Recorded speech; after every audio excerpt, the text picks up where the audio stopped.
Nosso tema hoje é política.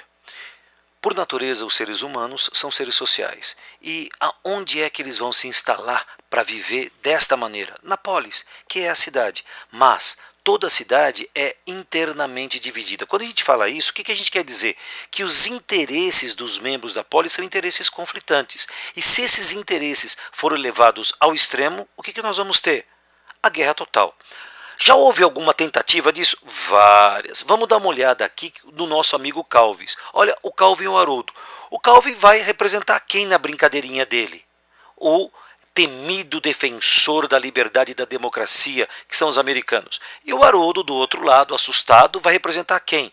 O opressor comunista. Então o que eles vão fazer? Olha, a corrida armamentista. Os dois vão se armar.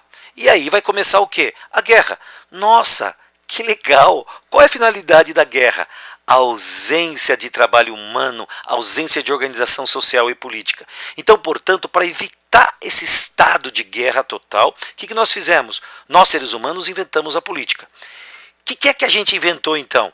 A arte de discutir, de deliberar e de decidir sobre os assuntos humanos. Então, portanto, o que é a política? A política aprova, a política rejeita os projetos apresentados pelos membros da polis, por todos os seus membros, que são o quê? Os cidadãos. E os cidadãos se organizam para quê? Para debater e discutir as finalidades da vida coletiva. Olha que coisa interessante, a gente estava dizendo, a gente começou falando de polis, né?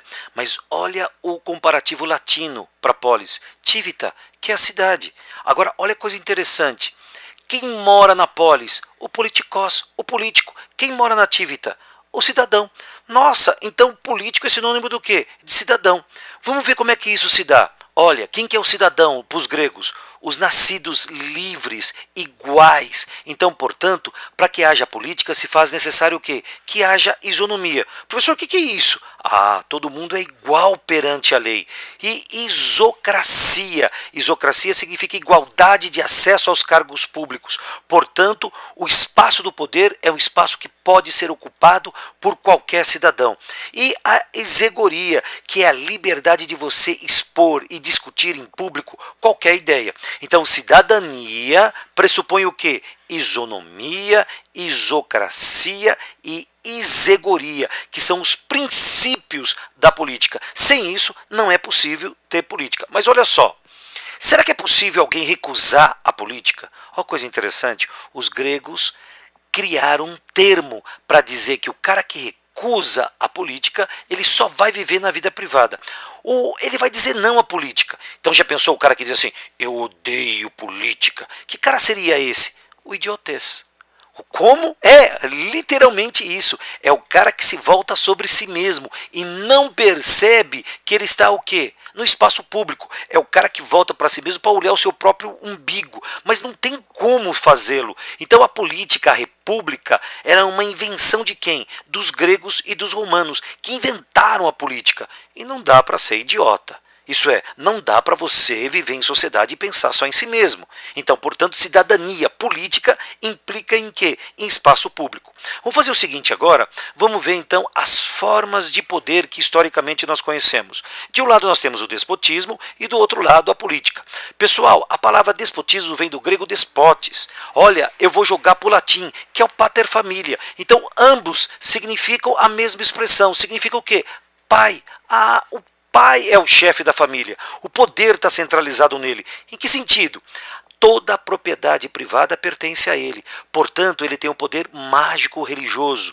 Ele faz a lei. O que significa fazer a lei? A lei é subjetiva, é vontade pessoal dele. Ele determina o justo e o injusto.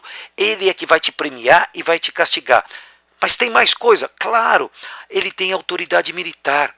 Ele é o senhor dos exércitos, é o senhor das armas, o poder é hereditário, está sempre ocupado e passa o quê? De pai para filho, portanto é dinástico.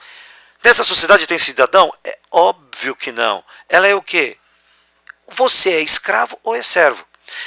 Pessoal, será que continua existindo despotismo? Claro! Dá uma olhada na estrutura da Igreja Católica. Ela é despótica. Quem é o chefe? O pai. E o que os membros dela devem ao pai? Obediência. Ah, sua casa é assim também? É, eu sei que teu pai é um déspota. Lembre-se, aceite a regra e a respeite, senão ele não paga suas contas. Então vamos lá. Pessoal, como é que se dá então a diferença da política? A política é o seguinte, primeira coisa, cria-se o espaço público. O que é o espaço público? Que pertence a todos. Então, portanto, o poder é civil. Não está mais baseado na autoridade do pai. Então ele é temporal. Você assume o poder por um tempo e faz o exercício do mesmo. Ele é laico. Então, portanto, não está ligado a nenhuma questão religiosa, a nenhum poder mágico. E isso foi criado para que a gente pudesse impedir o quê? Impedir a divinização do poder, a identificação do cara que ocupa o poder com o próprio poder. E que as leis não fossem mais simplesmente vontade pessoal, mas fosse o quê? Vontade coletiva. A lei vai ser uma expressão dessa vontade. Portanto, que os seres humanos vão decidir em quê? Em conjunto, na polis. Através do quê? Do voto. Mas vem cá, afinal de contas, o que é política? É atividade de governo? É administração do que é público? É a profissão de alguns especialistas? É ação coletiva referida aos governos? É colocar os interesses privados à frente do público? Opa, aqui tem corrupção. Eu sei, calma.